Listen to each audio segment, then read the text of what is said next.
तो जय हिंद भी सभी साथियों को। आज की इस वीडियो में बताएंगे भाई जो नए नए जो जीडीएस भर्ती हो रहे हैं, जिनका भी छठी लिस्ट में जो जीडीएस रह गए थे उनके बारे में, और जिनका नाम अब पहली लिस्ट में आया है दोबारा वाली में 2025-26 वाली में, तो उनके लिए भी ये बहुत ही महत्वपूर्ण जानकारी आपको देने जा रहे हैं।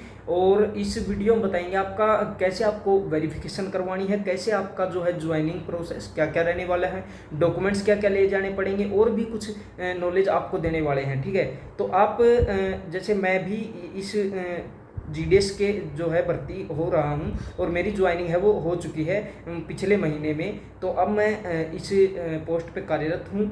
तो आपको जो भी जानकारी दूंगा एकदम सटीक, सही और विश्वसनीय जानकारी आपको देखने को मिलेगी। ठीक है, तो आपको करना क्या है, आपको जब भी आप जिस भी अपने सर्कल से भरा है उस डिवीज़न में जाना है। आपके पास मैसेज भी आ चुका होगा कि भाई कौन सी जगह पे आपको जाना है और क्या क्या आपको लेके जाना है। ठीक है, उसमें जो है जो पर्चा आता है उसमें है कि भाई आपको ज़्यादा से ज़्यादा डॉक्यूमेंट्स हैं वो आपको दिखाए जाते हैं, लेकिन आपको उनमें से केवल 3 डॉक्यूमेंट्स की ही ज़रूरत पड़ेगी। 3 डॉक्यूमेंट्स कौन कौन से हैं भाई? एक तो आपका आधार कार्ड हो गया, एक आपकी 10वीं की मार्कशीट हो गई, और एक आपकी जाति प्रमाण पत्र हो गई। ठीक है, आपको जाति प्रमाण पत्र सेंटर का बनवा के ले जाना है, और स्टेट का जाति प्रमाण पत्र नहीं चलेगा। ठीक है, और आपको क्या क्या ले जाने हैं, इन तीनों की 2-2 फोटो कॉपी आपको करवा के ले जानी है, और आपको 3 से 5 या 10 पासपोर्ट साइज फ़ोटो आपको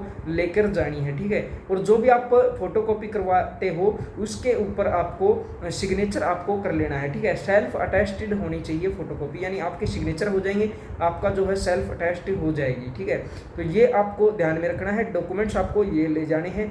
कहाँ पर जाना है, आपके पास जो मैसेज आया है उसमें दिया हुआ है कि भाई आपका जो है सिलेक्शन इस डिवीज़न में हुआ है, और इतने उसमें टाइम वगैरह दिया होता है, डेट दी होती है कि आपको इतने दिन से इतने दिन के बीच में आपको डॉक्यूमेंट्स जमा करवाने हैं। ठीक है, मिनिमम आपको 10 दिन का टाइम दिया जाता है। अगर 10 दिन में आप डॉक्यूमेंट्स जमा करवा देते हैं तो आपका काम सही हो जाता है, लेकिन अगर आप नहीं करवा पाते हो 10 दिन के भीतर तो आपको 5 दिन एक्स्ट्रा आपको दिए जाते हैं डॉक्यूमेंट सबमिट करवाने के लिए। ठीक है, तो आपको करना क्या है, आपको जो भी जितना जल्दी आप हो सके उतना जल्दी आप डॉक्यूमेंट्स जमा करवा दीजिए। अगर आप ना करवाते हैं आप जल्दी से, तो आपको अगर एक्स्ट्रा टाइम में आप जाते हैं तो वहाँ पर आपको लेट कर सकते हैं वो लोग। आपकी जो है आप कहेंगे कि सर हमारा डॉक्यूमेंट सबमिट कर लीजिए, इतने इस वजह से हम लेट हो गए, लेकिन वो आपकी नहीं सुनेंगे। ठीक है, तो जितना जल्दी आप डॉक्यूमेंट सबमिट करवाते हैं उतना जल्दी आपके लिए अच्छा रहेगा। लास्ट में आपको भूल कर भी नहीं जाना है, लास्ट में जाओगे जितना लेट होगा और डेट चली गई तो आपकी जो है नौकरी भी चली जाएगी। ठीक है, तो इसी प्रकार से आपको ये डॉक्यूमेंट्स ले जाने हैं, और मैसेज में आप देख लेना है अगर आपका किसी भी डिवीज़न में है तो उसी डिवीज़न में हेड ऑफिस में जाना है भाई, ना कि जिस गांव में आपका सिलेक्शन हुआ है उसमें नहीं जाना है।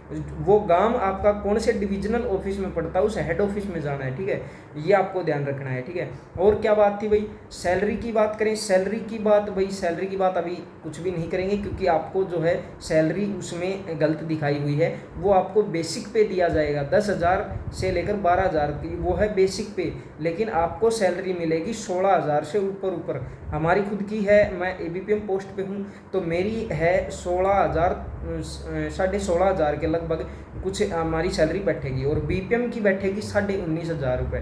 ठीक है, और अगली साल आपकी जो सैलरी है उसमें इंक्रीमेंट आएगा, तो उसमें जो है आपका बढ़ने को ही देखने को मिलेगी। ठीक है, आप 8वां वेतन लगते ही आपकी सैलरी बढ़ जाएगी। ठीक है, 1.5 साल के बाद में 1 साल के बाद में आप जो है एग्ज़ाम दे सकते हो एमटीएस का, आपका प्रमोशन हो जाएगा। प्रमोशन होने के बाद आपकी सैलरी अच्छी खासी हो जाएगी, कोई दिक्कत वाली बात नहीं है। तो ऐसी ही जानकारी है ना इसी चैनल पे देखने को मिलती रहेगी, पल पल की अपडेट जीडीएस से रिलेटेड आपको देते रहेंगे।